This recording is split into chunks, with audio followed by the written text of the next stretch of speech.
اے نگارے وطن تو سلامت رہے، جہد مسلسل کی داستانیں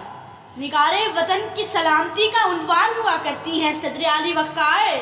23 مارچ کا وہ دن معلوم ہوتا تھا کہ کوئی اہم فیصلہ قرار پانا ہے۔ جنگی جنون و جوش، ایسا لگتا تھا کہ لوگوں کا سمندر امڑ آیا ہے۔ ان کی روح کا ریزہ ریزہ ایک ہی نعرہ لگا رہا تھا، لے کے رہیں گے پاکستان، بن کے رہے گا پاکستان۔ اور پھر دنیا نے دیکھا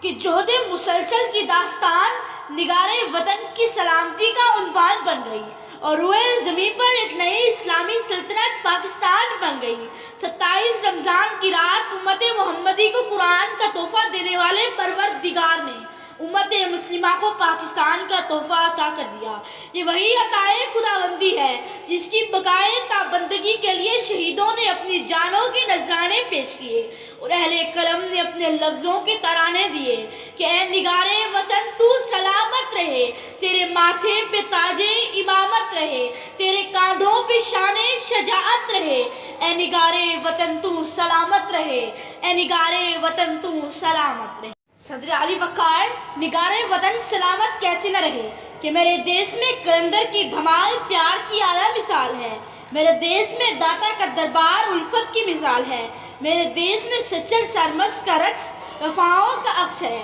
میرے دیس میں ولیوں کی مسکن سے محبتوں کے جشن ہے۔ میرا دیس تو وہ دیس ہے جہاں میر کی غزل میٹھا درد بن کر دلوں میں سما جائے، میرا دیس تو وہ دیس ہے جہاں اقبال کی نظمیں محبت کا عنوان بن کر زندگیوں بچا جائیں، میرا دیس تو وہ دیس ہے جہاں میر انیس کا کلام حب آل رسول کا وسیلہ بن جائے، تو پھر یہی ہمارے جینے کا کرینہ اور طریقہ بن جائے کہ دشمن پہ تاریج ہیبت رہے، ہمیشہ قائم یہ ہماری طاقت رہے، دلوں پہ ہمیشہ حکومت رہے، اے نگارے وطن تو سلامت رہے، اے نگارے وطن تو سلامت رہے۔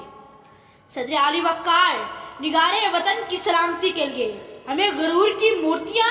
انا کے مجسمے اور تکبر کے بت پاش پاش کر کے ایک قوم بننا ہوگا، نگارے وطن کے لیے سوچنا ہوگا۔ آپ کی سماعتوں کا بہت بہت شکریہ۔